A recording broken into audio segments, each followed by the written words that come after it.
No. It's significantly cooler than that. I wouldn't be in this coat if it was that warm. So I came here alone. It's 43 degrees right now. The world coming over me. Got a way of your own. But I told you that life ain't a fantasy. Now I you every you know what I say about that. Turn it up, it's just your way. Rocket fuel runs through your brain. Like I told you on the train. That it's the only thing she knows. That's ridiculous. The only thing she knows. The only thing she knows. That it's the only thing she knows. She knows. So it started to rain. Met a woman with eyes like a hurricane. Told her she was the one. And she looked at the moon, calling me insane. Now I watch you every day. Turn it up, it's just your way. Rocket fuel runs through your brain. Like I told you on the train. Well, it's the only thing she knows. The only thing she knows. The only thing she knows. That it's the only thing she knows. Got up on the wrong side and I'm getting burned again. Yep. Shaka when the walls fell.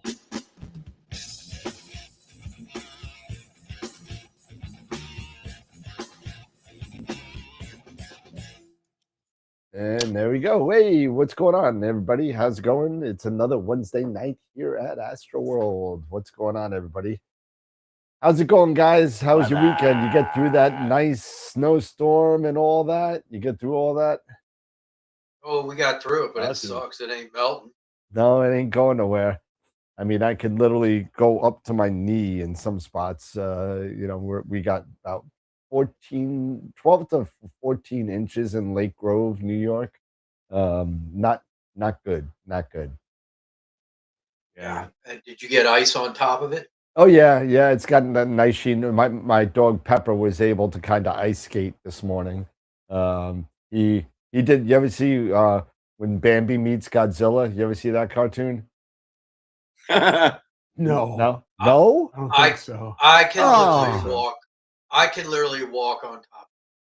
All right, so when you just if you watch the end of Bambi meets Godzilla, it's how Bambi looked. That's how my dog looked.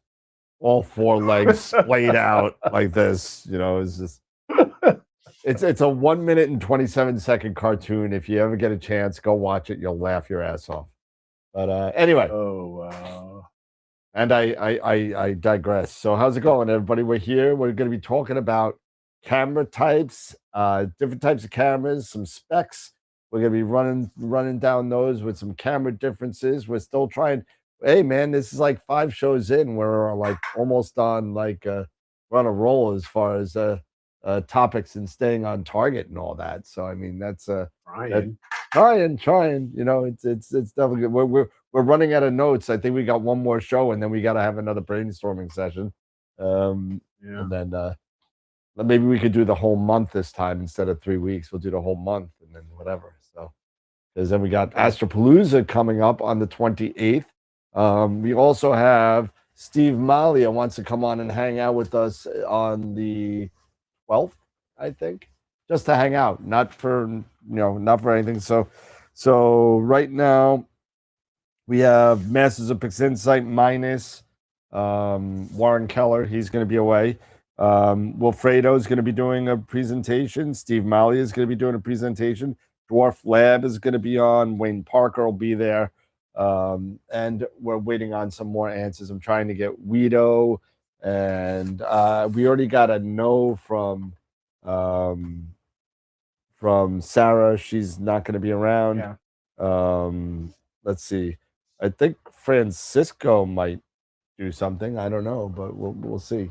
Maybe he's in the chat. Maybe he'll answer. I don't know if he'll do something. But we want to get some more vendors out there, so we're definitely trying to get that all together. And it's already running late. We got 1 month from today, I believe. 1 month from today is going to be a thing. And if anybody's so inclined to watch me, I believe I'm going to be doing a talk on the 27th, the day before, at the Hamptons Observatory in Southampton. And I believe that's being streamed on YouTube at their Hamptons Observatory on YouTube. So if you want to check that out on Friday night at 6 o'clock, I will be on that. So anyway, what else is going on? How's everybody doing? How's life? Life is good. Life is good. Life is good. So can't complain. I just can't complain. Everything is awesome, I guess. Oh, okay. There you go. I'm just trying to move things around a little bit, so I could, kind of watch the Islander game and do the show at the same time. It's kind of difficult. So whatever. I hope your Islanders are doing better than Mike Cappa. Let's see. Well, it's 2-1. We'll see what happens. But so, I mean, we could just get started right off the bat since anybody's got. Well, what about picture of the year, Eric? That's my question. What are we doing? When are we doing? Oh, when are we doing that? Because everyone's asking for calendars now. they're like, well, Okay. we're only getting 10 months now, and Yeah, I know. It's just been crazy. We will talk about that. We'll get everything squared away. Okay, cool. We'll do that at our next brainstorming session on next Monday. How about that? Yeah, there you go. Beautiful. All right, so today, I know we had a slight change in what we were going to talk about as far as who's doing what camera. So I believe Dave is going to be talking a little bit about planetary cameras. Scott will be doing guide cameras. Eric will be cooled and uncooled. And I'll be doing a slight gloss-over of the major specs on some cameras that you want to kind of take a look into. So I you know what? Hold on a second. Hold on. I promised I was going to do this, right? Give me a second. Give me a second here. Where is it? Oh no, of course now I can't find it. Oh, there they are. Haha.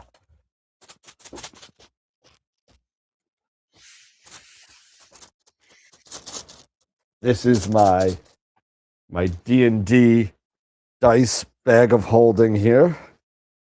And if I can find the dice that nobody ever wants to roll here, which is here it is. The 4-sided die, right? All right. So the caltrop. We'll go across the top. We'll do, me, Eric, Scott, and Dave, number 4. All right. So the person going first is 4. That would be Dave. Mr. Dave. Be me. So Dave, you are up with some guide cameras. No, planetary. Oh, planetary. My bad. Planetary cameras. So, I don't do a lot of planetary camera action. I know Wilfredo does and some of the other people out there do, but I do know a little bit about them and what are the good things and what are the bad things. The key with planetary cameras, first and foremost, is obviously something that has a relatively high frame, because you're taking planetary, you're basically shooting video. So you want something that has a relatively high frame rate, 40 to 60 frames a second, that kind of stuff. There are a lot of different cameras out there. Some of them are like, the 585, the 167, or 678. I mean, the 178. The Player One, Uranus, and Saturn Hey, cameras are I'm sorry, good. not Dave, not for nothing, but we only got one person watching, and it's me. No, that can't. No, we got people in here. There's a bunch of people in the chat. I see no chat, and I see nothing. I see the chat, and I see 23 people watching. Oh my goodness, I don't know what's going on. Sorry, I didn't mean to. Me too.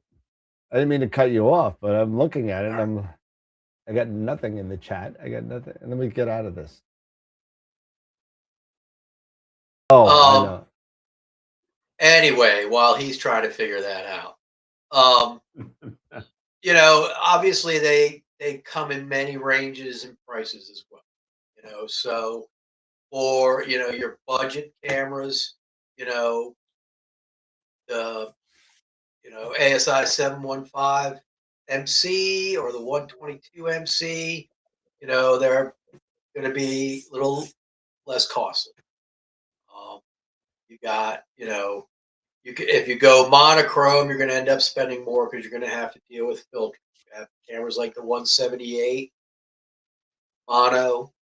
You have, the 585 makes a mono sensor. 174 is a very popular camera, especially for solar. For planetary, I don't know how well it would work because it's got larger pixels. When you're doing planetary,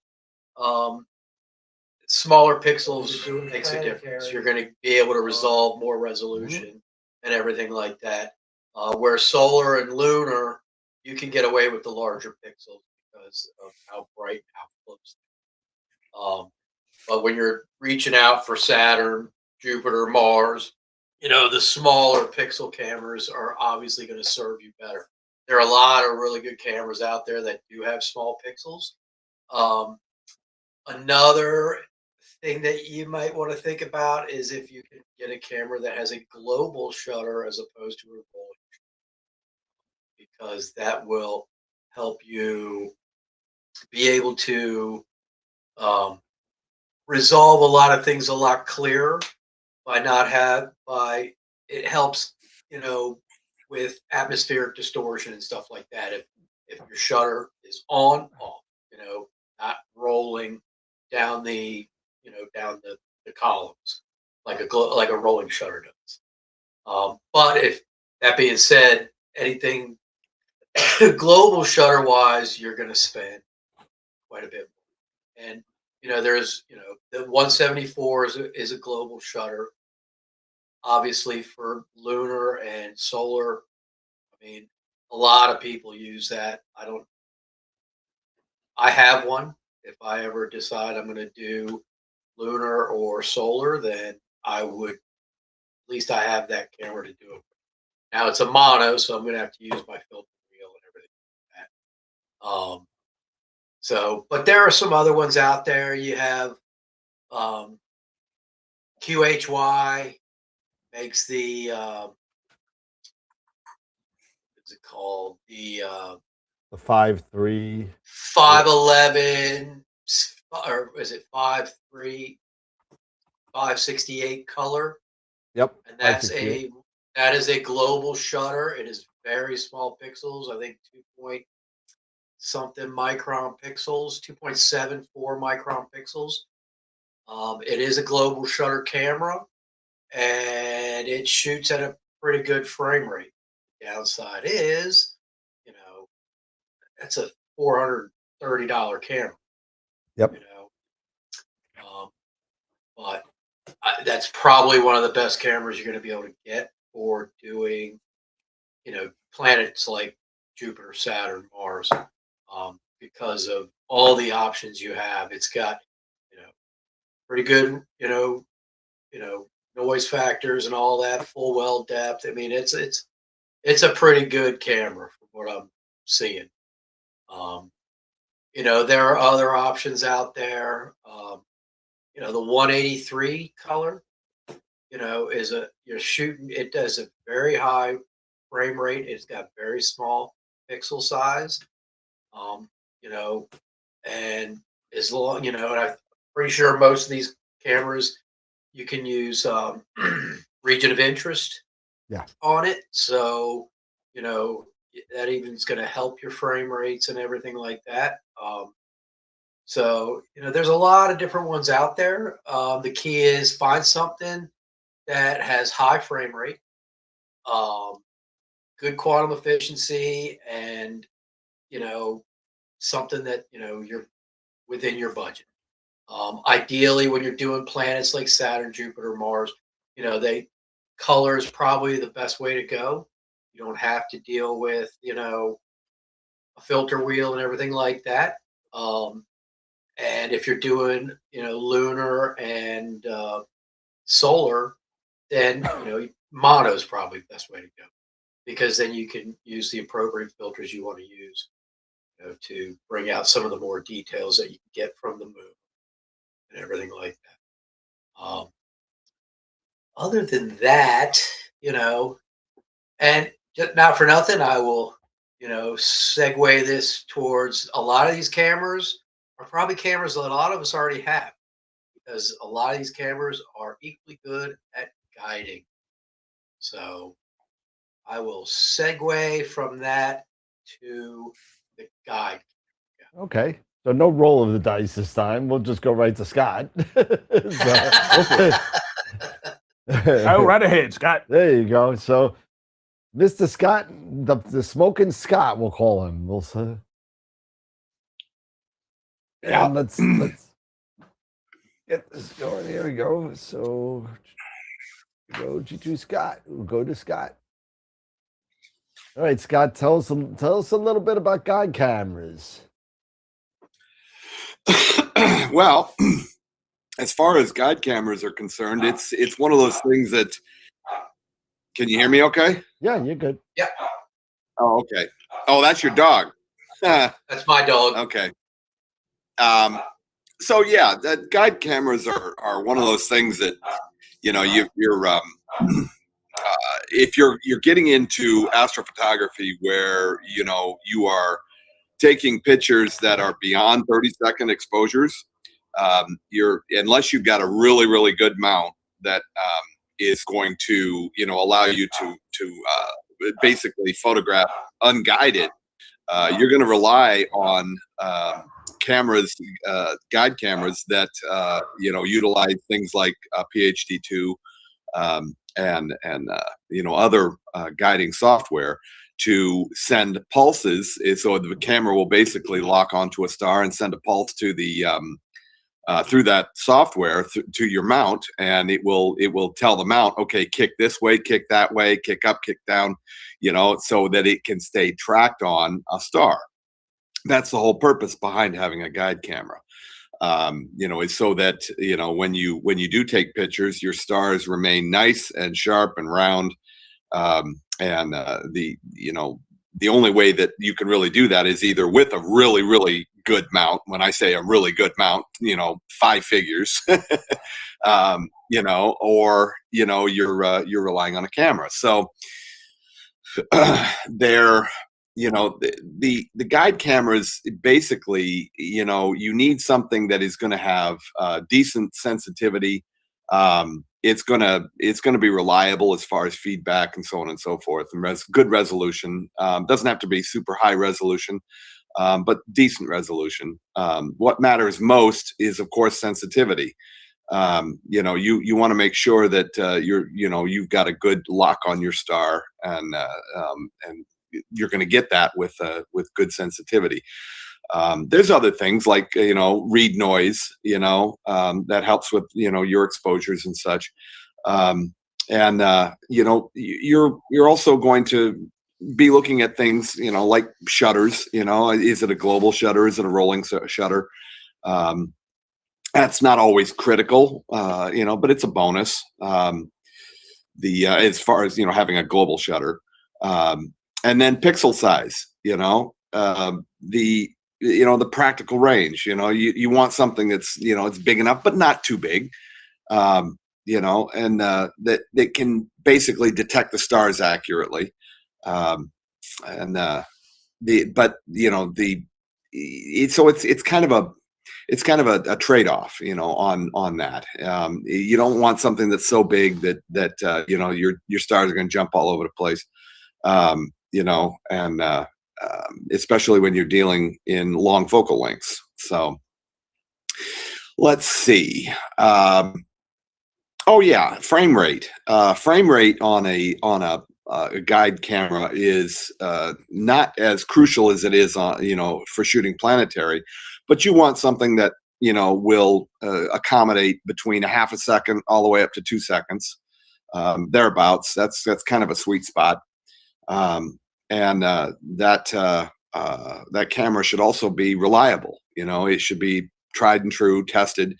You know, it should have you know, a history of reliability, a workhorse, because you're basically, you know, you're relying on that camera to keep your telescope mount locked on your target, and to deliver, because you don't want to, you know, spend, you know, 8 hours, 6 to 8 hours in a night, and come out and find out that you've got star trails, you know, because your guiding you know, sucks, and that is the first line of defense on that is a decent camera. So but there are also there are a couple of ways that you can look at guiding. What a lot of people do is they'll have a main OTA, you know, a main optical tube assembly, something that their imaging camera that they're using for their target acquisition, and then on top of that, they'll have another smaller scope that they use to lock onto the star. You know, you know, typically you know, an 80 millimeter, 60 to 80 millimeter scope, something in that range, and that is running a camera on it. All right, and that's sitting on top of the scope. You know, it's a guide scope. But then you also have a secondary system that is called an OAG, which is an off-axis guider, and that is a system that is built into the imaging train, you know, of your imaging telescope. You know, the main imaging train. So basically, what happens is that the light comes in through the main scope and then is directed with a prism at a right angle to shoot up into the guide camera. There are advantages and disadvantages to that. A lot of times with OAGs, you run into problems with telescopes where there is a tremendously long focal length. I have that particular problem, you know, because what happens is that, you know, unless you have a very large prism, you know, and a very sensitive camera, it can make it very challenging to find a particular guide star because your field of view is so tight, right? So it can be challenging on certain objects to find a decent guide star. You can mitigate that by having an OAG that has a large prism, you know, 10 millimeter, you know, or larger, and a very sensitive and larger sensor guide camera. You know, the downside on that is that those kinds of additions are gonna jack the price. You know, you're instead of 100 to 150 for a camera, you're looking at 500. You know, for a camera. You know, an OAG can run, you know, hundreds or, you know, even over $1,000. You know, for a decent OAG. So there are trade-offs, and it really depends on, you know, how you want to approach it. In my instance, because I run the my imaging rig from both the front of the telescope and the back of the telescope, I have both you know, guiding systems. I got the OAG and I have the guide scope as well. So I have both of those working. The guide scope definitely is easier to set up. You know, it's more forgiving. It's got a larger star field, so it's gonna you know, find a guide star or a group of guide stars much easier than an OAG will. The big problem with the guide scope is that, you know, you have the potential for flexure, you know, and where the scope doesn't, you know, the two scopes don't stay perfectly aligned all the time, and that can be a problem. You know, so there are ways around that. You know, there are systems that will help mitigate that. But that is an issue. Off-axis guider, obviously fixes the flexor issue because it's coming straight through your imaging train. So, but again, it is harder to find those guide stars, especially when you're shooting at lengths like what I am at. With at the back of the scope, I think I'm shooting at 2737 millimeter. 2730. 2,730 millimeter, which is a long way in. So let's see.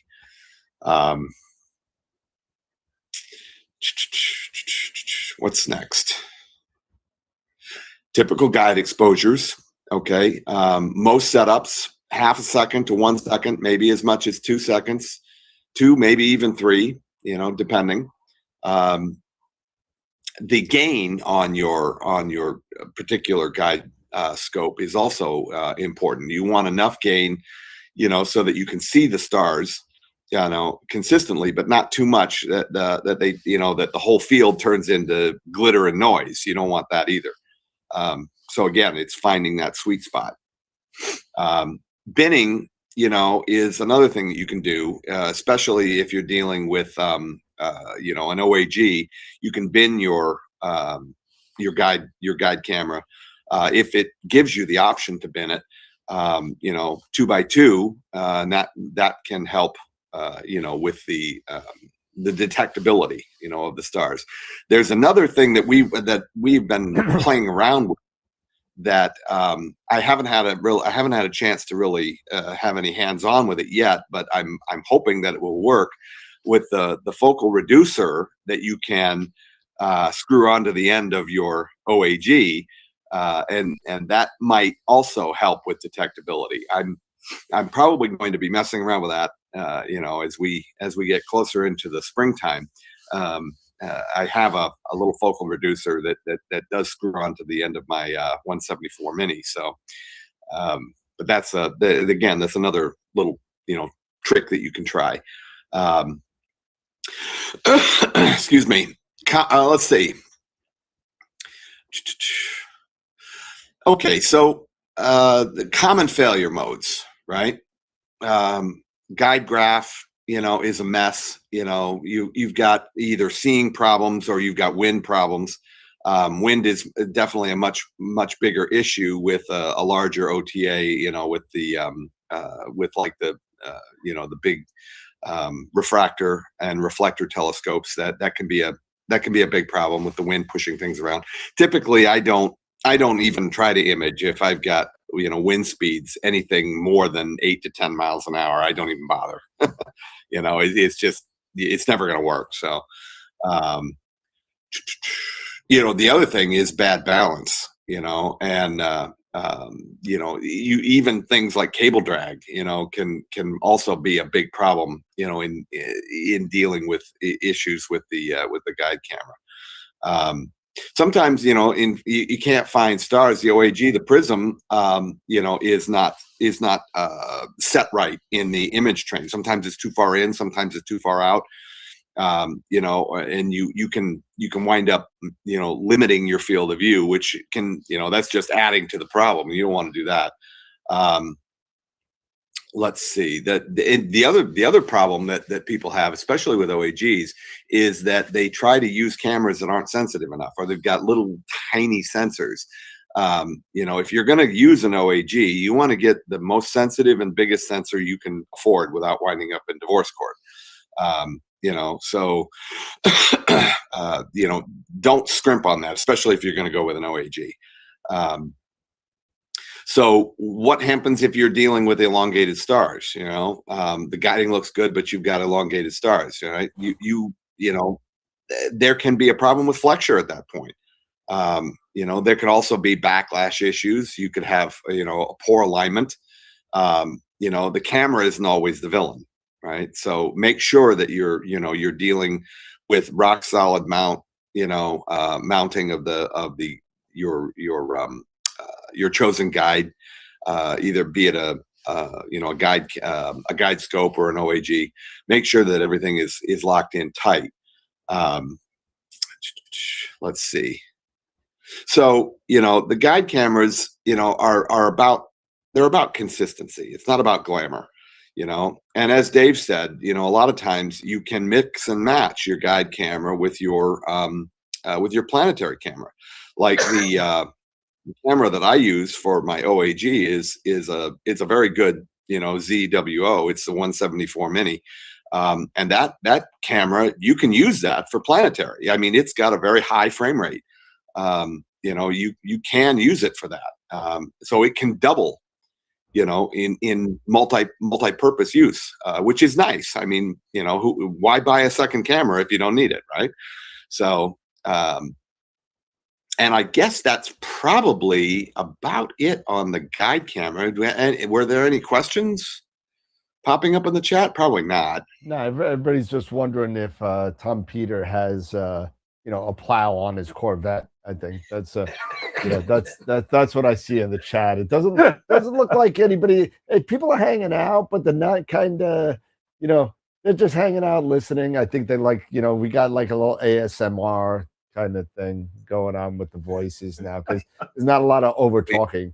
I'm not going to start. We may have also be preaching to the choir in a lot of our audience. So yeah, that is true. That is true. We could be doing that, but it's good to go back. To go back to the basics, and sometimes you forget what you've learned, right? So maybe we just do it because that's the way we know how to do it, right? so right. And to Scott's point, and what I said earlier is, a lot of us do deep sky and stuff like that. Obviously, Wilfredo does a lot of planetary and solar. Yep. And there's a couple other people. I think Duke, he does a couple. He does a lot of planetary. But if you're interested in doing planetary, don't go out and start looking for a new camera. You probably have one on your rig already. Your guide camera. Yep. Yeah. So play with that. See what you can get with it. Mess around with that. If you get good results, then that's great. If not, maybe you upgrade to a dedicated, really good planetary camera, and then you might find out, well, this thing works great as a guide camera, even better than the one I was using. I think my 174 mono. Best guide camera I have. A nice big chip too. Unfortunately, but the only downside is it's got big pixels. So when I'm using my smaller rig, I want a guide camera with smaller pixels. Yeah, it'll make movements more quicker at that point. Yeah. But there was a good. Will was asking. Yeah, go ahead. Will was asking, can you use a filter like a red or a UV filter on a guide camera to help? A lot of people have asked this question, I use I would say luminance filter. Ooh. Yeah, because especially like even a red filter, I mean, you're filtering out a lot of that extra sky glow and everything, and you're really getting those stars. You're really locking in those stars, and you're getting them tighter, so you can focus on them better. So yeah, I'll tell you some of the best guiding I got in New York was using, and I still have this filter, this little crappy Meade 4000 red planetary filter. And I got some of the best guiding I ever had in New York. And what it does is, to Eric's point, do you still use it? What? I don't. You still use it? I wish I did imaging in New York because, yes, I still use it. I still use it. When I get my scope hooked up, I will still use it on my Evo guide. I will still use it, and I've gotten some of the best guiding I ever had with the red filter. It's a. Well, at the time it was I think I bought it for $7.95 when I bought it originally, and it worked great. It knocks down that halo and tightens up that star a little bit. And a lot of that's because of the UV. I mean, because the infrared. Yeah, the IR. So if it doesn't have an IR cut filter, you want something that'll cut that IR. Yep. You get rid of those halos around that blooming. Yep. They call it blooming around the stars. So I just use a cheap luminance filter, and it acts as a UV IR cut. And it takes for it the way that. Yeah, as long as you got the UV IR kind of shut off, you'll be fine with it. Mm-hmm. That's the basic kind of thing. But red, UV IR cut. I've never used a luminance filter, but I'm guessing you could. But yeah, you could use. Well, I mean, I guess luminance filters have that UV-IR cut. They do. They cut it kind of off at the end. Let's see. I see some other stuff. Yeah, the player one, the UV filter. You can use that as well. They make that in 1 1/4 inch. Yeah, and they typically just thread right onto those little cameras. Yep, exactly. Right on the end. Mm-hmm. Yeah, a good filter is only as good as its coating, right, Jose? Can you thread the filter onto the camera and then thread the extension onto the filter? Can you? No. I wouldn't do that. Not typically. Not typically. Yeah, it depends. So you got to thread it. You got to thread it onto the filter. The You got to thread it. Thread the filter. People It has to go onto the front of the extension. Yeah. Yes. Yeah, so you have the nose piece and then the filter. Got it. Yeah, you never really kind of, I mean, just best practice. You never want to have a filter, then something hang off the filter, just from best practice, you know. You don't want to do that. Well, yeah, I mean, on a big camera, I can see that for sure, but I wasn't thinking it would even be a problem. Some cheaper filters don't even have threads on the other side. And if they do have threads on the other side, sometimes they bottom out on the filter if they're really cheap. So yeah, I wouldn't do that. That I wouldn't do. But I cut mine down from 1.5 to 0.5. What? And it made a good improvement. Yeah, it'll definitely do that. So pretty cool. I still don't want to be so fast you chase seeing. Yeah, you definitely don't. You don't want to be doing that at all. Harmonic mounts in general don't like longer exposures, as far as guiding is concerned. They don't like them. They like to know and make those corrections like that. So most harmonic mounts that I've seen and spoken to and used, whether that's the Wave, whether that's the Pegasus, whether that's the Rainbow Astro, whether, any of these harmonic mounts love sub 1 second exposures. If not a half a second. Yeah. Yeah, exactly. I never go more than 1. Yeah, I think I'm at 0.5 on mine, on both my harmonic mounts. I don't think I use anything but that. So, yeah, good point. Was it Burn Astro? Yeah, good point. Yeah, don't something with guiding and something we talk about a lot, right, guys? We talk about this a lot when we're together, and don't get all hung up on graph and numbers and all that kind of stuff, because you could really get into the weeds, and you know what's going to happen? It's unnecessary. You're going to be like Shaka when the walls fell. And then I'm telling you, you're going to get in there and it's going to be a mess, and you're going to just be miserable and fail. I mean, that's exactly what's going to happen. And it's not worth it. If your stars are good at whatever time you're exposing at, don't worry about it. And if it's a little off, and I hate to say this because I'm more about, getting things right before we add in software, but if things are a little screwed up, a little blur exterminator might be your best friend. So,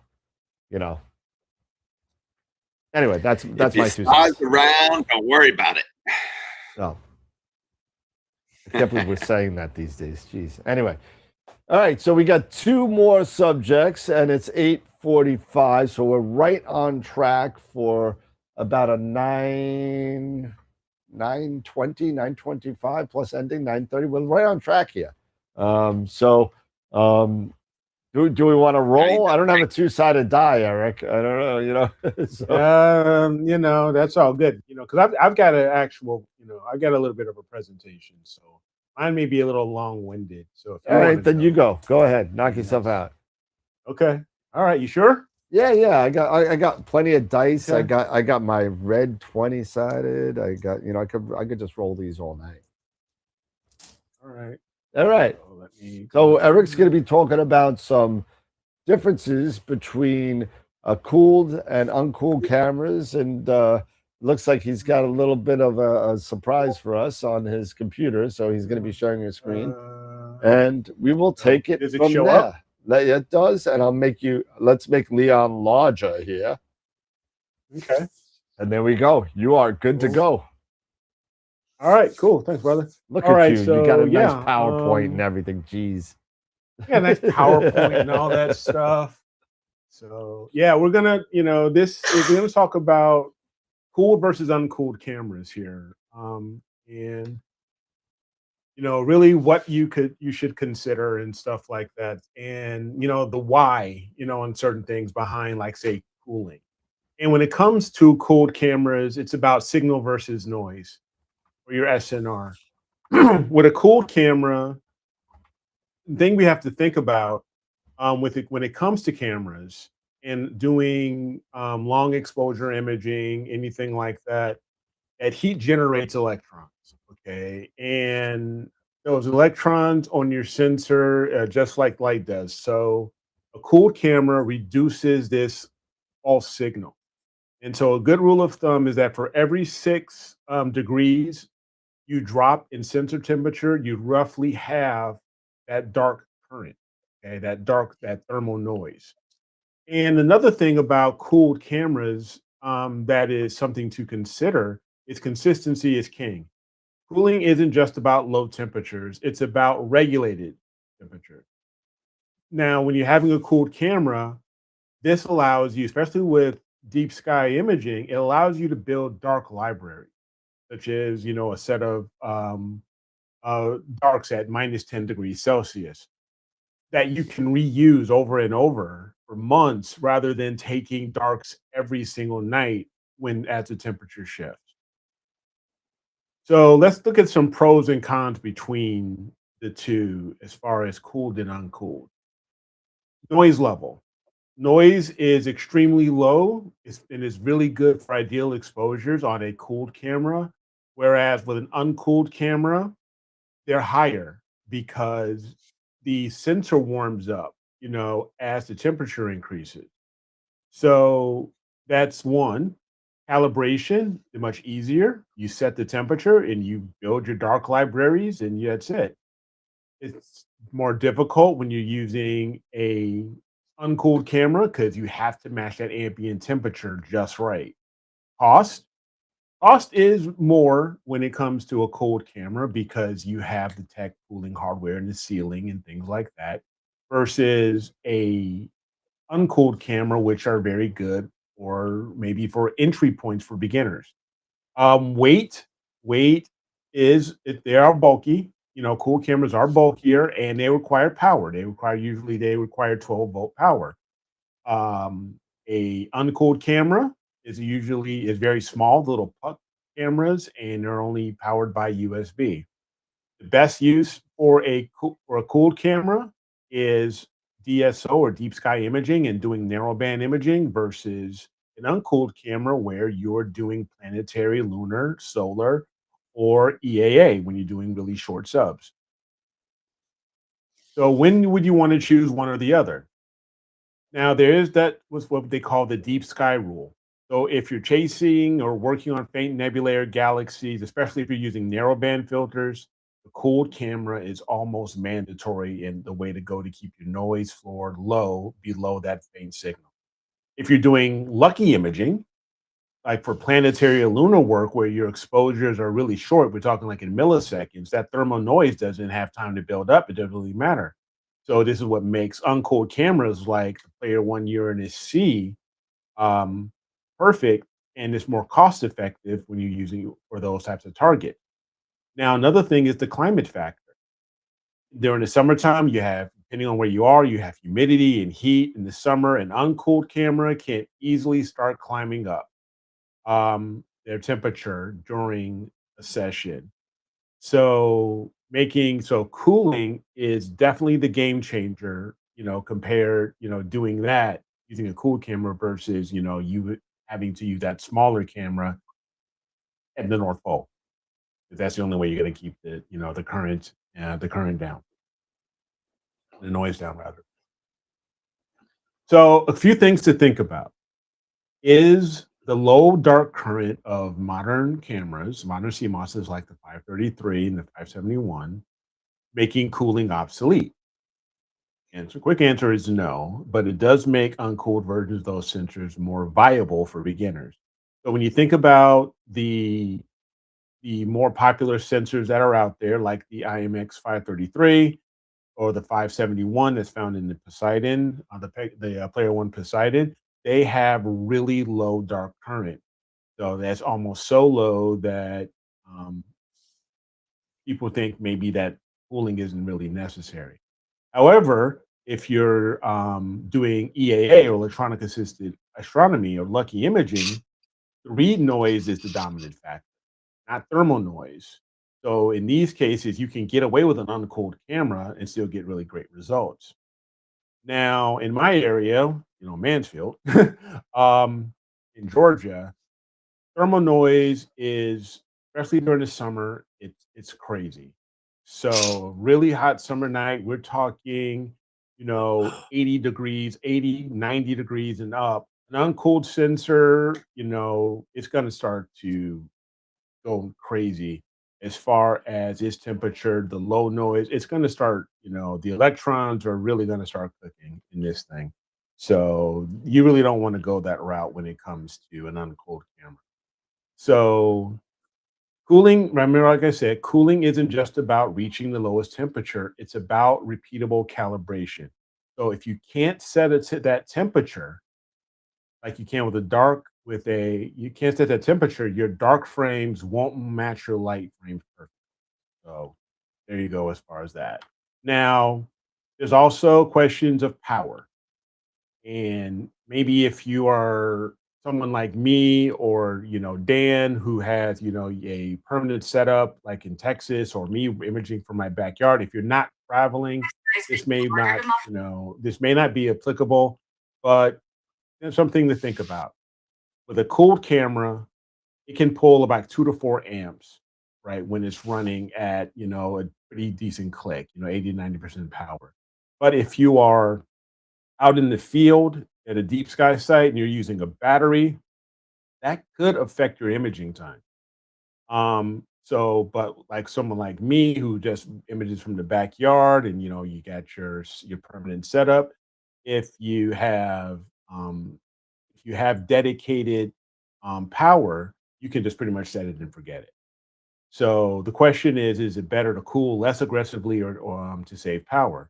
Now, many people suggest it's cooling just 5 degrees Celsius or -10 rather versus -20. The difference in the noise is negligible, but the power savings is massive. So think about that if you're using a battery and you're going out there to the field, and you're making that decision on how much you want to cool that camera down.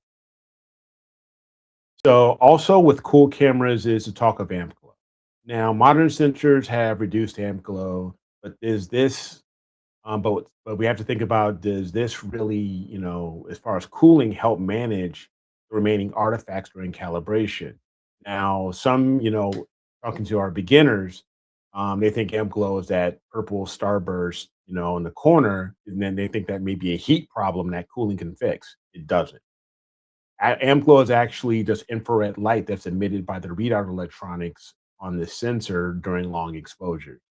So what's the fix? The newer sensors that are out now, like the 533 and the 571 and the 585, that have zero amp glow circuitry that physically turns off those electrons during an exposure.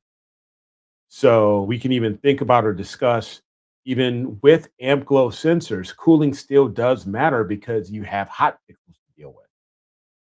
Now, in what these are your physical defects in the sensor that stay on regardless of the electronics. So cooling calms these pixels down, making them easier to remove during stack. Now, when is uncooled actually better?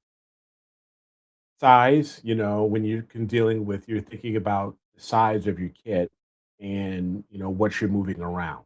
So without that cooling hardware, these cameras are about half the size and they're a heck of a lot lighter. There's basically little puck cameras and make them really nice for grab and go or EAA or or when mount capacity is kind of at a premium.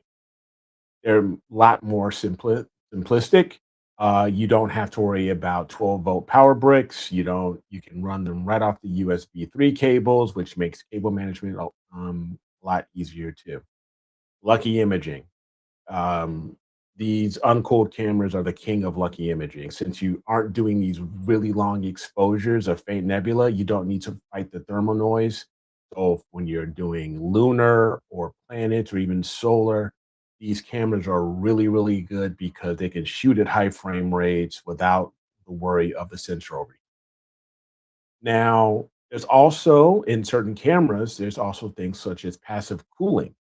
Now, with the one that I'm showing here, the Saturn M, and a lot of Player One cameras, they have this unique honeycomb body design, which is designed to radiate some heat away, helping it, stay a little bit cooler than your usual other puck style of cameras without a fan. But these also is pretty cool about Player One is that you can purchase ACS or these active cooling system fans which are kind of a nice little upgrade. But if you don't want to spend the extra money on getting a full tech cooled camera.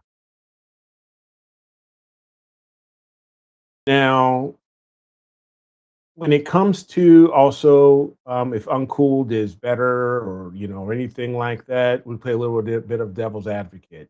Um, that saying that cooled isn't always the answer. When you're doing planetary or lunar, we've talked about that a little bit already. When you're shooting 100 frames a second, the sensor doesn't have time to build up any thermal noise. So an uncooled camera, it's cheaper and it's easier, on your mount.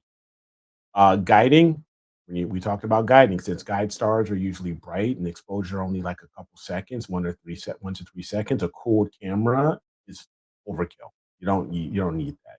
It adds unnecessary weight to your OTA. So using a smaller uncooled camera is the way to go.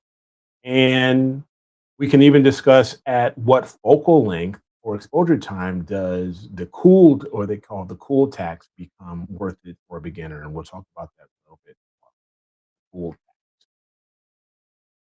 So the cool tax is what we call, some people call it a cool tax. Is basically it's a term that signifies a big jump in price that you pay for a dedicated astrophotography camera once you add on that cooling system. It's basically the admission fee to get into really more serious deep sky imaging.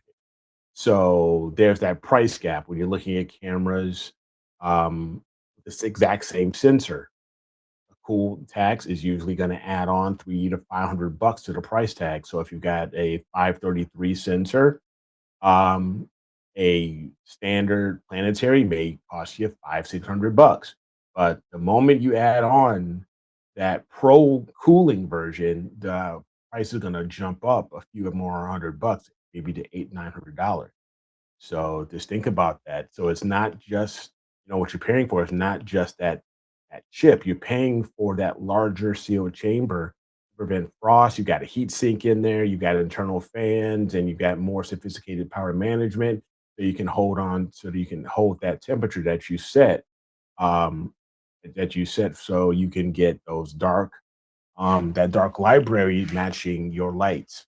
But why is it called a tax? It kind of feels like a tax because unless other than like buying a bigger, better mount or anything like that, um, cooling doesn't help you, technically to see more, but it does stop the heat, from hiding where what you've already captured, right? But there's also the hidden benefit.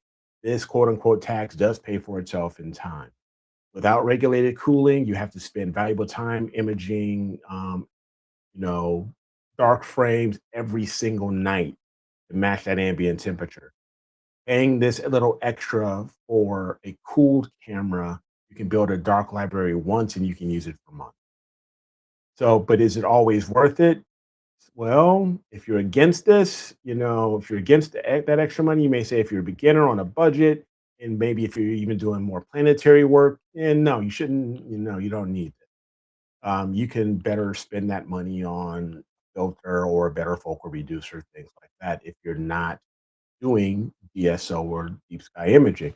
But if you're doing narrowband, and especially like if you're in a hot place like I am here in Georgia, the tax is the tax, and it is pretty much mandatory because without it, your thermal noise is going to be a lot higher than your alpha, um, and your O3 signals.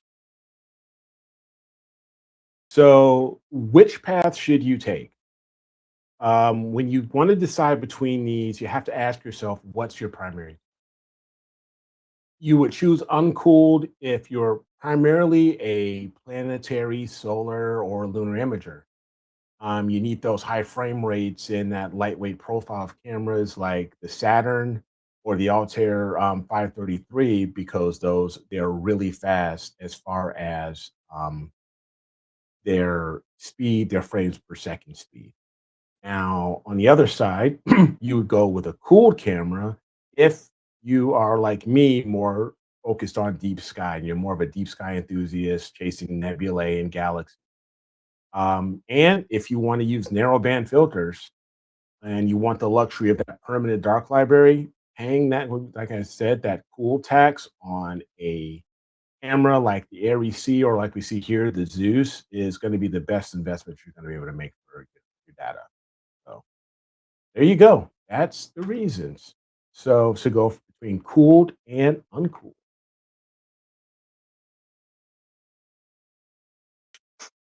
You got any questions? I liked it. Oh, thanks, bro. I liked it, and I like how you showed a lot of those purple cameras. Yeah. Thanks, man. Appreciate it. I like the Yeah. cameras. Yeah, of course I was on mute the whole time. I'm talking. Oh, of course you are. What was I gonna? There was something I was gonna say. You were talking about.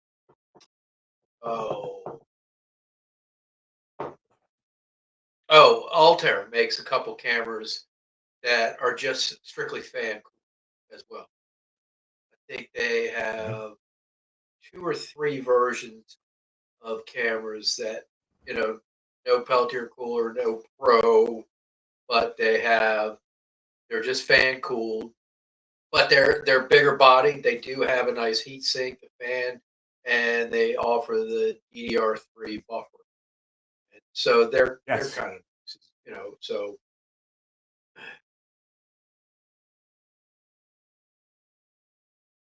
and you can save a lot of money. Yeah, absolutely. Yeah, you can. Absolutely. You definitely can. So it's just a matter of pick your poison. Which one do you like better? Do you like shooting DSOs, or do you like, going fast and doing EAA or, planetary or lunar or solar? I mean, I think one of my first cameras was the Altair 183 color uncooled. It's just fan cooled. Mm-hmm. And it worked. Yeah. Yeah, and then to the get only- started, the and only those issue don't bad. If you're taking images, you got to take darks right away as soon as you're done. Yep. 'Cause you want to make As soon as sure you're you're done, getting you your gotta take those darks exactly the same temp, and that was very important on the 183. You had to take darks. You have to take darks and you have to take your flats because those starburst. Yep. That amp glow was rough on the 183. Oh man, it's like a supernova. Yeah. It is. It's bad. But you know what? It didn't really matter. You just take those darks and it's all gone. Yep, and the 183 had very small pixels, and Yep. I've seen some amazing. Oh yeah, actually no, my dad was taking the 2600. I'm trying to think. I had the 183 on the red cat, but I don't use that a lot. I might sell it because I don't use it. I don't use it. I don't use I like the 400. I like the FRA 400. And even though there's 150 millimeters of focal length difference there, I like the field of view of the 400. I think it's nice. Yeah. And even if I wanted to, I could go down to 3.9. I could buy a reducer and still get 250 if I wanted to. That's true. You know, so Yeah. I mean, I think my next scope, I think maybe my next project might be like a what is it, the ASCAR, the lenses, like either the what is it, the 180 or the 235 or something like that, you know, something small like that, really wide field. There you go. I think that's going to be the next thing for me. We'll see. Maybe we'll throw that on the I did finally. So you know what? On a side note, before we go to the next topic, I finished and cropped all the data for the Medusa Nebula. Okay. So that will be up probably tomorrow. I had to do it separately. I had to do all broadband and all. There was so much data.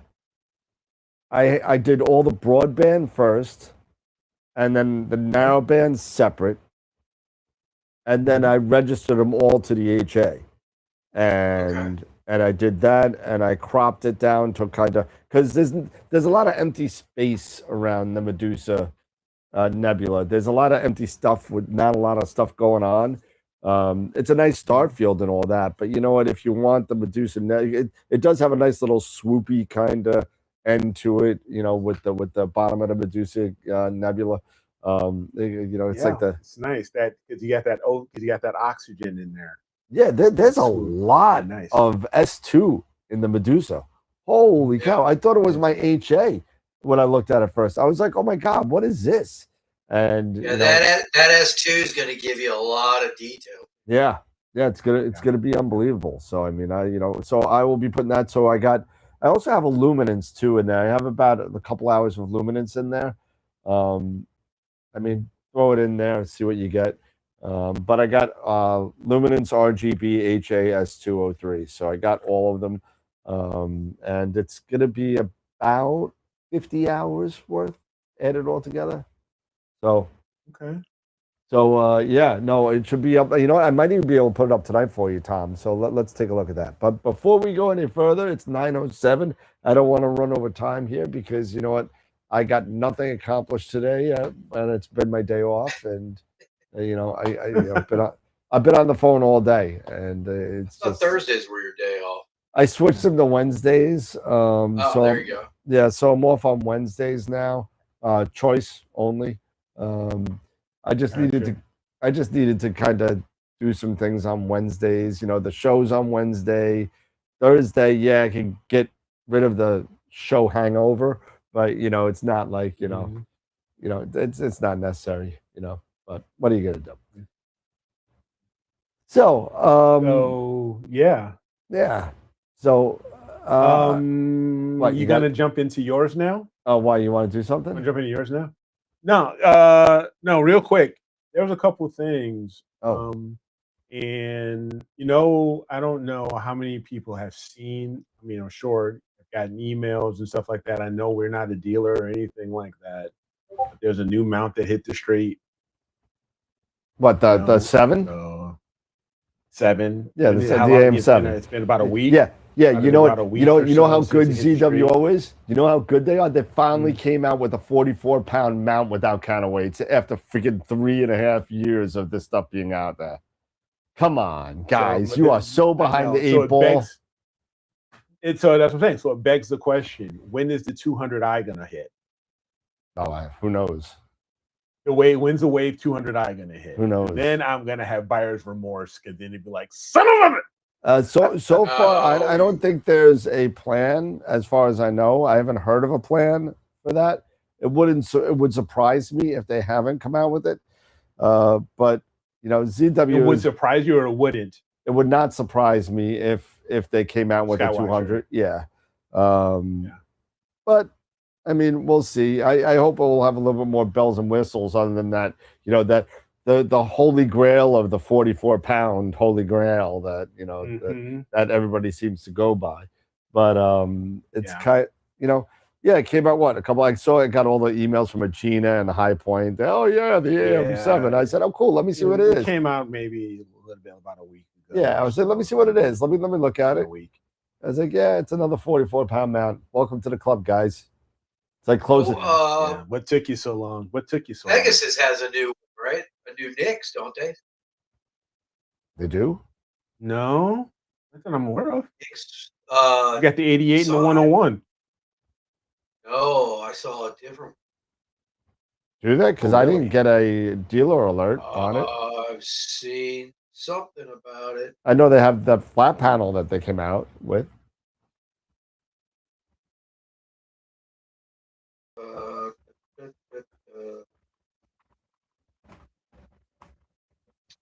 I'm gonna look at it right now. No, I saw just something the 88 and the about it. 101 on their website. Maybe they haven't released it yet, but Who knows? No, it's not out. It's not on their website yet, though, man.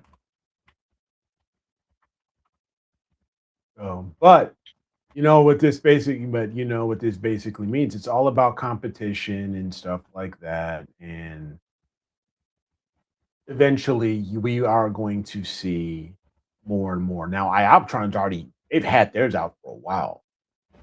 Yeah. You know? Well, they've had the 69 ZWO, out. it's like, what are you waiting for? Yeah, they've had the 69 out for almost a year now. Over a year. They've had different iterations. They've had this sucker out for like 2 years, maybe 3 years. They've had this the HAE 69 out. So yeah, it's like, welcome to the party, pal. What took you so long?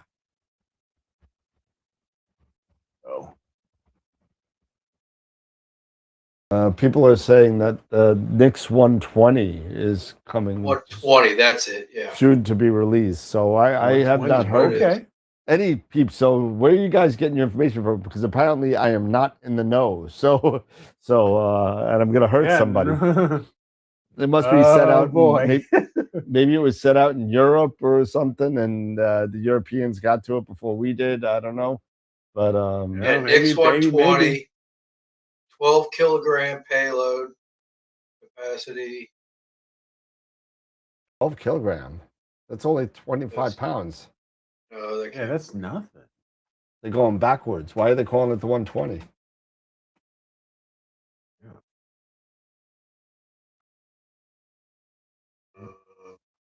Nix 120 in production. It was posted on their. Oh, the mount weight is approximately 100. Oh, okay. The mount weight. Okay.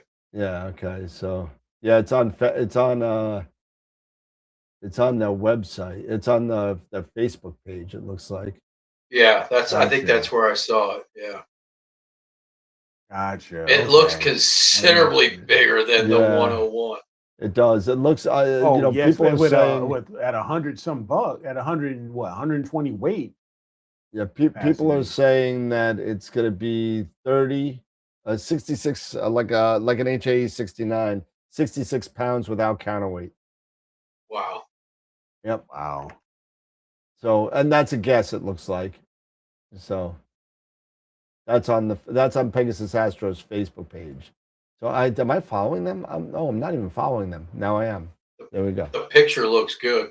Yeah, it looks pretty intense. That's Hercules. That is a Herculean beast. My God. It looks pretty sexy. That is crazy. Yep. All right. Well, thank you everybody for the input. Appreciate it on that.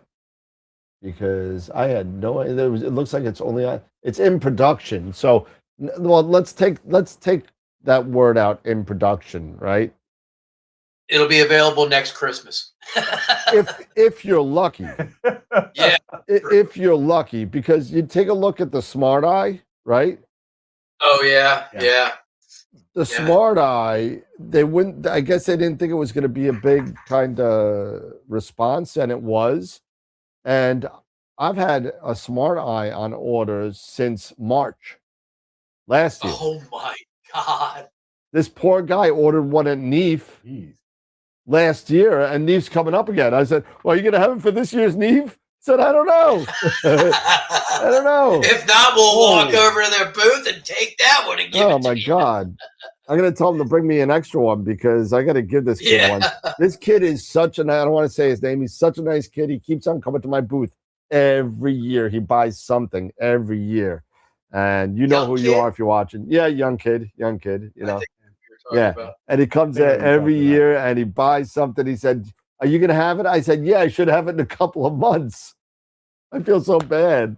And I was like, it's coming up on a year since I placed the order for him. And Jeez. yeah. So Wow. But one thing about the Nix 120, the step motor size, 23. what happened? That's the step motor size. Yeah. NEMA step motor size, Yeah. 23. That's a good. That's beefy. Yeah. You know, because most of them are like what, 17 to 20. Something like that. Yeah. Yeah, I think So, that like yeah. the Warp Astron, they had the 17 and the 20. But Yep. Yeah. Yeah. Their step size. Yeah. But, for their step motors. they don't. Yeah, well, Warp Astron doesn't use stepper No. direct. It's direct. They used what? Okay. Direct that's static. Gotcha. That's yeah, I remember. All right.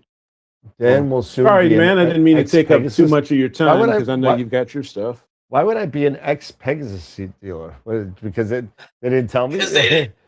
They didn't tell you. They didn't tell you. They It broke looks like up they with didn't you. tell Yeah, they anybody, but you know. Dear, And it- dear John, your dear and- John letters in the mail. and They you know, told all their fans. hey, in all fairness, I am the only telescope retailer in the world, as far as I'm concerned, that does a live TV show twice a week. And sometimes you just get caught with your pants down. I'm sorry. That's what happens. Yeah. So That's when what they happens, start yeah. telling you stuff that I guarantee you the dealers aren't supposed to tell you anything until it came out when they put the word out. But I haven't heard anything. But yeah, so we will see. We will see when it comes out. I can't expect the price to be anything less than like $5,000 in the US. Probably not. Barring any tariff changes, because if the tariffs change, then maybe the price might go down a little bit on certain things, but maybe not. So we'll just have to see. Look at my face. Really? Really? Hey, they went down a little bit after the last tariff situation. They went down a little bit, a little bit. Scope. Yeah. All right, yeah. So there we go. So let's talk about some. We'll do this really quick because I know it's like 9:20 now, and let's just do this real quick. We're going to talk about some main specs of the camera. The first thing I want to talk about is quantum efficiency, right? And I'm going to do this kind of really quick. So the first things you should do, actually, the first thing you should really do is, before we even get into this, remember when you used to go into the shops and buy your digital camera, and what's the first thing you would ask when you bought a digital camera? What spec would you ask about when you're buying a digital camera? What spec? Not even astronomy, just any digital camera. Megapixels. Megapixels, right? Megapixels. Megapixels. How many Yeah. megapixels are there, right? Yeah. Don't do that with astronomy. Everything's got 1.9, 2 million, 4 million pixels. I mean, don't worry about megapixels anymore. Stop buying because of that, because it doesn't make a damn bit of difference. But here are some specs that actually really make a difference in your camera. And like the first one I said is the quantum efficiency, right? So quantum efficiency, pretty much quantum efficiency, what the basic kind of definition would be is how efficiently the sensor turns your analog photons into digital signal, right?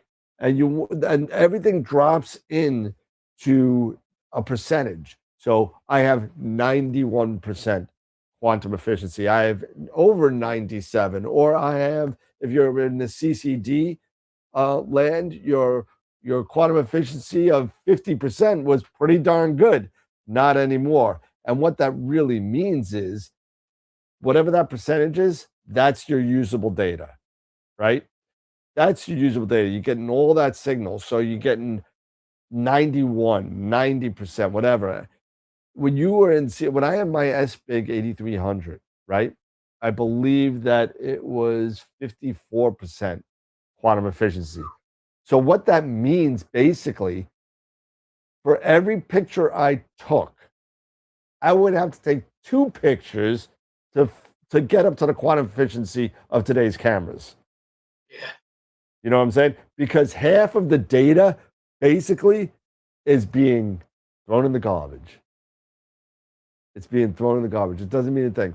So make sure, quantum efficiency, believe it or not, eventually, in my opinion, quantum efficiency, the spec itself, is going to go, it's going to be so high on all these chips that it's going to go out the window. Just like, there are certain other specs, just like megapixels is got in the way of the dodo, right? So I think that's the next one that's going to be on the chopping block, but it still means something as far as not everyone is at 100%, right? Not even one, I think, is at 100%. So eventually we'll get there, but we're not there. QE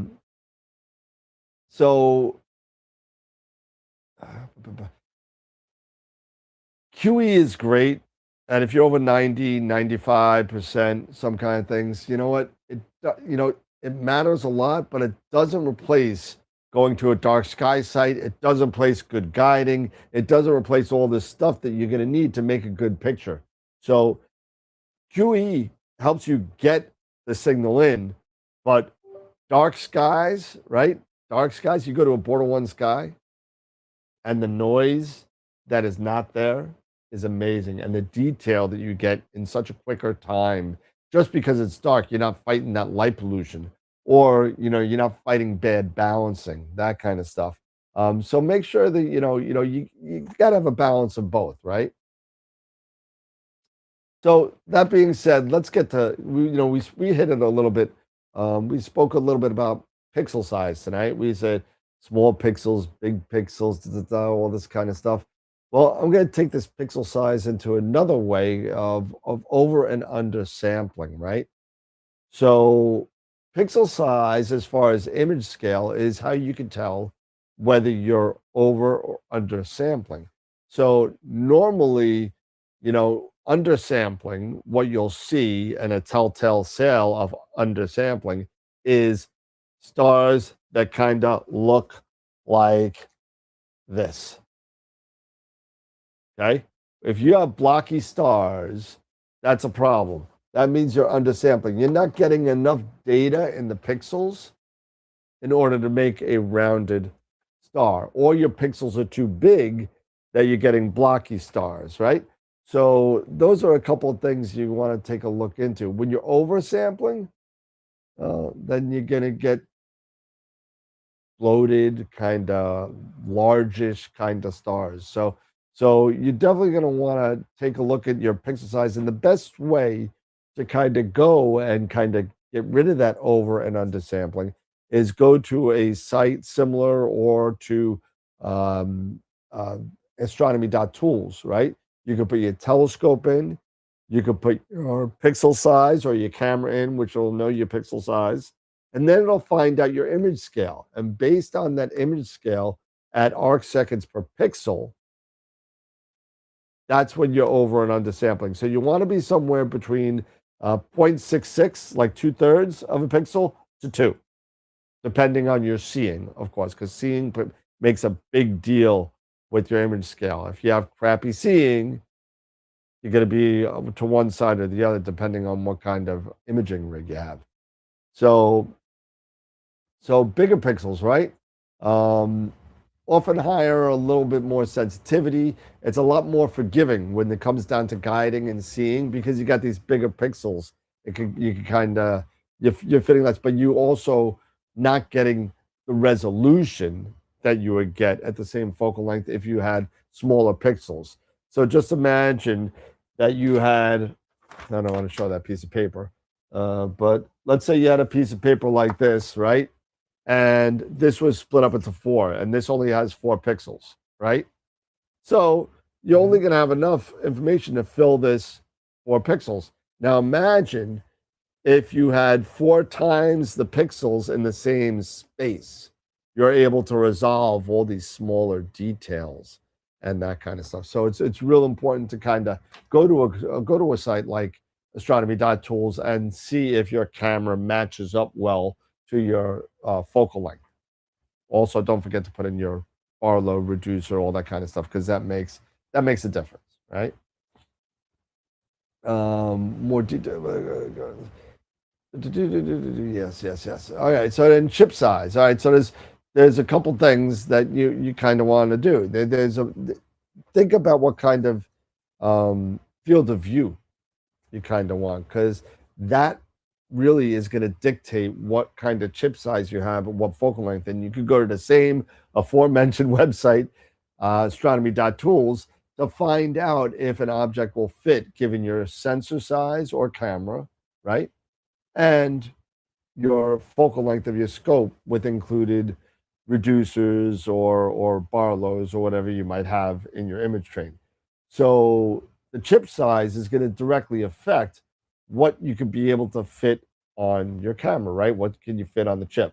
So in I don't know, let's say my FRA 400, if I put a 533 on there, probably not going to fit, the Andromeda Galaxy or something big like the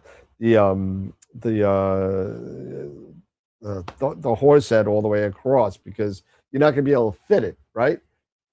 So you might need a bigger chip size or a reducer, one way or the other. You got to change your field of view some way, right?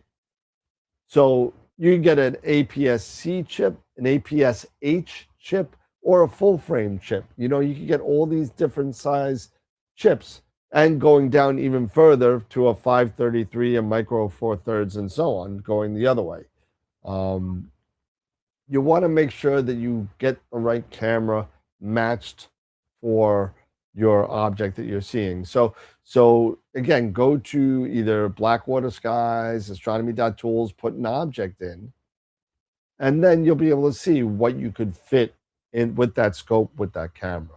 I think that's really important. So take a look, keep in mind when you're buying a camera that you have now, nothing saying that you can't do something called a mosaic, right? And basically what a mosaic is you're taking a number of subs at different parts of the sky and stitching them together in order to make a nice, solid, big picture.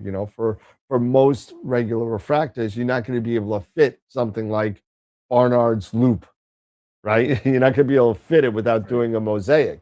You're going to have to kind of do certain things, or the flip side of it, get what is it, the Pancake 50 or something, a 50 millimeter lens, something like that, in order, or the 35, something with a really wide field of view in order to catch it all. But then what's going to happen? You're not going to be able to resolve the little details in there. Mosaic, in this case, might suit better if you want well-resolved small details. Make sense? Yeah. All right, cool. What time we got? 9:30. Okay. So the last thing that we're going to talk about is something called full well capacity. Okay. Now, full well capacity doesn't mean, again, as much as it used to mean. Back in the day, we had a thing called blooming.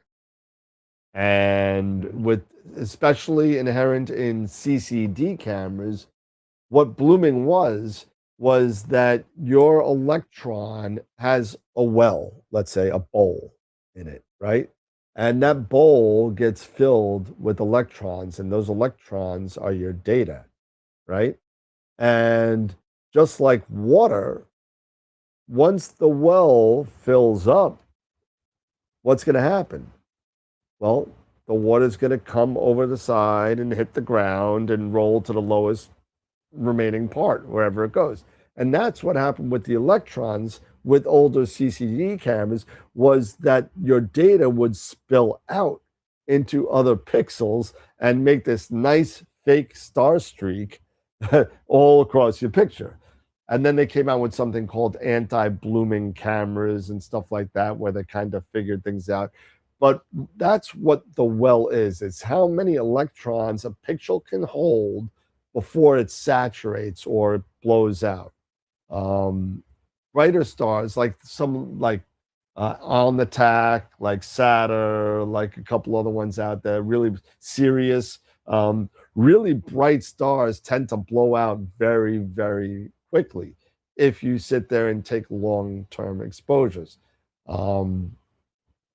You know, a lot of wells now, I've seen some where it's 50,000, 60,000 electron, a lot of deep well depth. So it kind of is not as imperative to look at this a lot, but you'll sit there if all of a sudden all of your stars, if there should be some blue stars in there and they're all white, you're blowing them out. You're blowing out your stars. Your exposure's too long. Your gain's too high.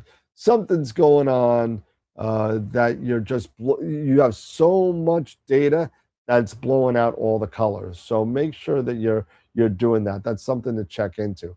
What else? So just to really kind of wrap everything up, it's 9:30. Quantum efficiency, don't forget, it's how efficient you grab your analog and convert it to digital. Pixel size helps you with your resolution. Chip size is going to show you how wide your field of view is. And you know what, not for nothing, the bigger the chip, the more tilt and the more aberrations in your optical train will start to show, right?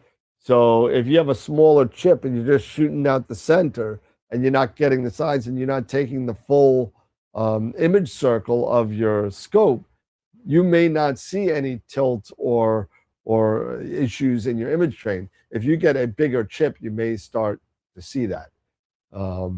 And full well, again, is how much brightness you can hold before the stars get burnt out. So that's pretty much it. I mean, I didn't have a nice kind of PowerPoint. Maybe next time if I, get stuff done during the day next time. But that's pretty much that. There's a lot more specs involved, but I think these four were one of the ones where we got a lot of more questions about. So I just wanted to go over them real quick. So that being said, okay, I'm finished. Sure. Nicely done, bro. And I didn't make myself I didn't make Leon larger.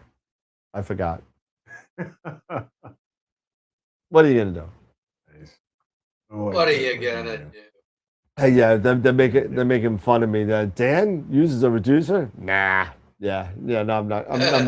I'm never using a reducer. I know. No. Thanks, Ross. Appreciate it.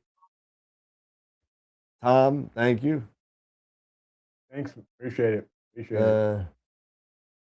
Yeah, like CCD. Beautiful, awesome. So, what else? So how do you guys? I want to know. I want to know, how does the viewer membership? Our viewers. People in the chat. What do you think of how we've been doing this format for the past 2-3 weeks? I'm be kind of curious to get any feedback. Drop a comment or anything like that. Let us know. Yeah, absolutely. Be very curious to know. And be honest. If we suck, let us know. If we're good, let us know. I mean, we don't get nobody gets better by blowing smoke up your right. You know what I'm saying? So just tell us how it is. Exactly. Absolutely right. Thank you, Corn. Appreciate it, man. Proud of you too, man. Absolutely. Awesome. So so not for nothing, SFRO has been closed for like 5 days in a row. It's been clear the last 2. They have too much ice on the roofs that they don't want to open them. Oh, wow. Yep. So they're waiting for the ice to come down on the roof. There's too much of a danger of ice coming down off the roof. that they don't want to have any ice slam on anyone's scope. It looks like, I think, but Gotcha. Damn. Okay. Um. So real quick, I don't know how much do you use um you know the loop the loop triggers when it comes to nights like this? what do you mean? When you have, when you're getting closer to full moon and you're at 70%, and do you use like the moon angle um setting or anything like that? Have you ever used the moon angle setting? Well, I You know, use if you set up, I use the target 'cause I scheduler. started using it and it's pretty cool. Okay. Yeah, I use the target, and I do use the it's called moon avoidance settings. Yeah. So Yeah. I only have certain filters set. I have all my broadband set. Moon must be down. Hmm. Moon must be down. For my narrow band, I think I have got to be 50 degrees away. The target's got to be 50 degrees away from the moon in order to start Yep. shooting. HA and S2 and O3 needs to be moon down. Okay. Okay. So that's how you do yours. Yeah, Right. that's pretty much how I do it. If I remember my settings correctly, I think it was 50 degrees. So Okay. basically, if the moon's there, the object's got to be like there. You know what I mean? So it's got to be Yeah. far away from the moon in order Even for. even when you're using high narrow band, high band, filters, like, or low band rather, like 3 nanometer. Yeah, no, I Like, still just as a best practice. mhm. Definitely want to do. You don't want to do O3 when the moon's out. When the moon's full, you don't want to do No, O3. no. But even with HA and S2, and when you're dealing with Portal 1 skies and the moon, when it's up, is like a big freaking, million candle watt light bulb out there. I mean, Sure. it's really crazy. It's not like in New York where it's a full moon, you don't even know it's up. You know what I mean? Because of all the light pollution. You don't even, you see it, but you're like, oh yeah, it's there. And when you're in a Portal 1 sky and the full moon light will actually throw your shadow on the ground. That's how kind of crazy it is. So Yeah. Okay. Because I'm tinkering around right now with I'm doing HA right now. Right. okay.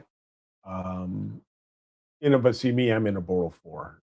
So maybe it's not as bad as it would be if I was at a Bortle 1, but still.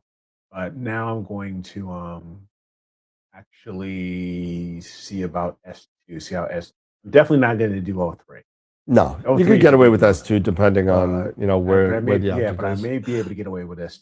Yeah, because I'm actually doing NGC 2269 or 39, which it's the star cluster inside the Rosette Nebula. Oh, okay. Okay, gotcha. So that's what I'm working on right now, and just taking, learning things bit by bit as I go along, understanding, okay, the moon angles, how to set things up to say, okay, don't do this or don't do that when it's at this certain angle, or anything like that. I'm just seeing that it's quite interesting stuff, Yeah. that you can do with Nina that you can't do with a lot of other acquisition software, or like say even with the ASI Air or with the Celavita. You can't do, they don't have those features. So it's and when there's a night like this, especially at least right here, where I've got a clear night, wind is relatively low, it's like the hell with the moon. Sometimes I'm Yeah. like, screw the moon. I want to image. I'm imaging. So I I'm hear you. imaging. So it's just, so you just have to take those things into consideration. And like I said, this loop until if it's if the target's at a certain altitude, or if the moon is a certain distance away from your target. Yeah, I think it's pretty. Yeah, I'll do loop until the target is above my horizon. I'll do loop until a certain time when I'm home. When I'm home, you know what I mean. So, Yeah. I'll do the same thing, and just let it run. But I mean, there are certain like Right now, in New York, 30 degrees.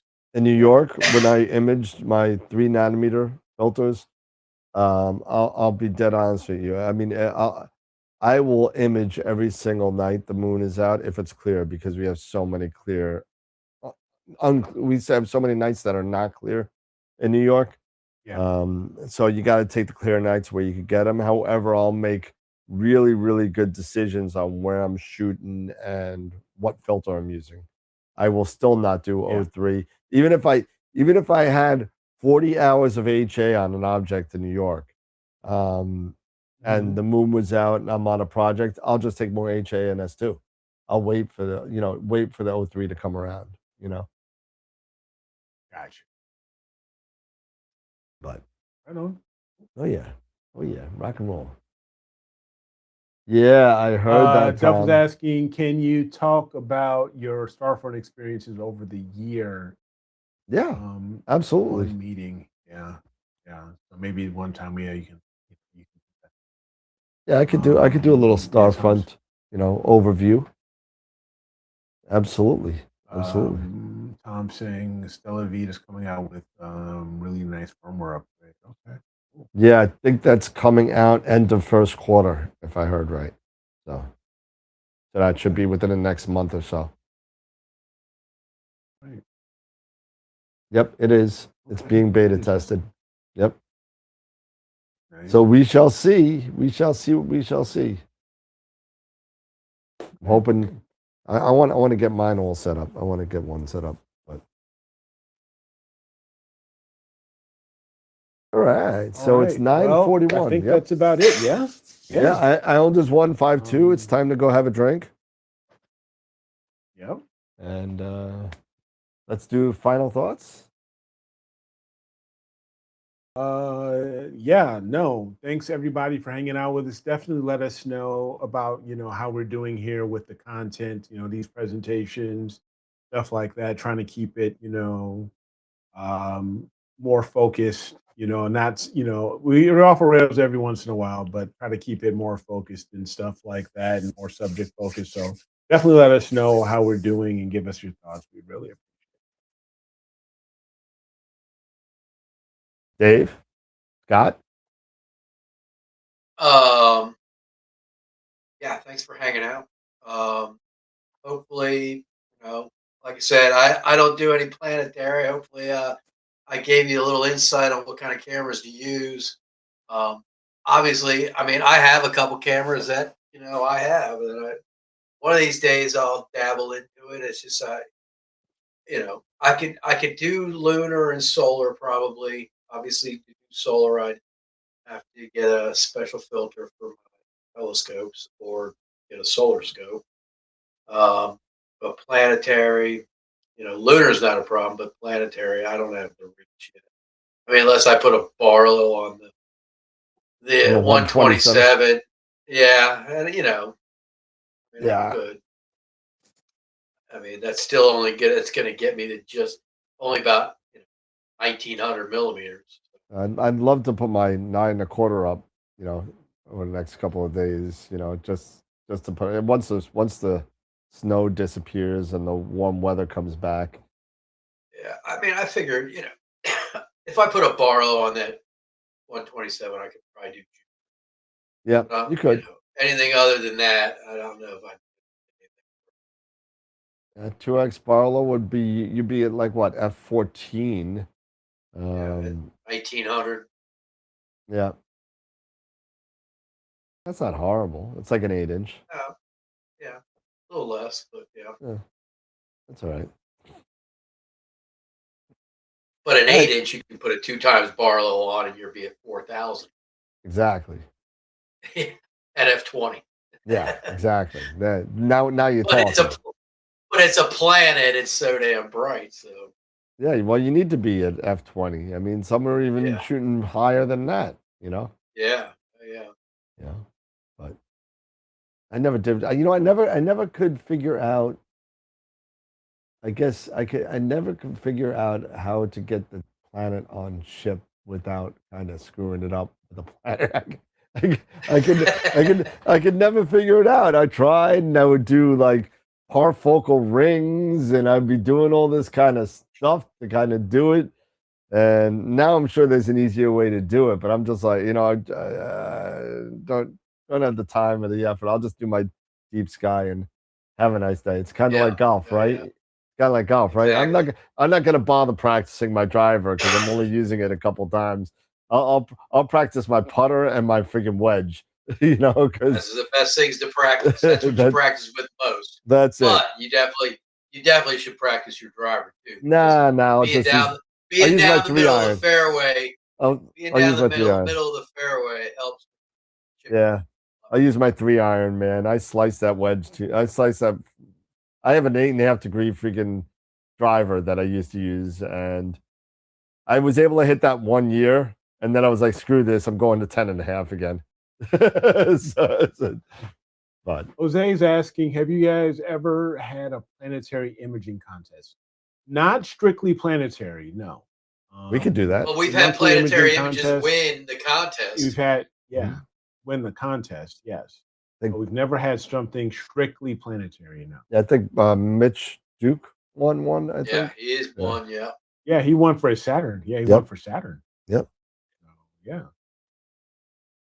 So, All right. I guess that we're gonna wrap it up. Yep. So really appreciate everybody hanging out, and hopefully, you folks there in the chat or on replay who are watching us, going to watch this video, or hopefully take something away from these little nuggets of information that we try to share out here. But yeah, really appreciate everybody's time. Look forward to Friday. We are at Hump Day, so looking forward to Friday. Yep. And hope to see everybody here. So thanks again. And is Friday a Zoom? Keep imaging. Is Friday a Zoom? Last week Friday was last week was Zoom. Last week was Zoom. Oh yeah, 2 and 4. Yeah, there we go. We have 5 Fridays this month. Oh yeah. Yeah. All right, everybody. Have a great night, and as always, keep imaging, keep educating, and clear skies. We will see you all on Friday. Nice. Take care. Peace. If I can find the button, I'll be all right. There you go.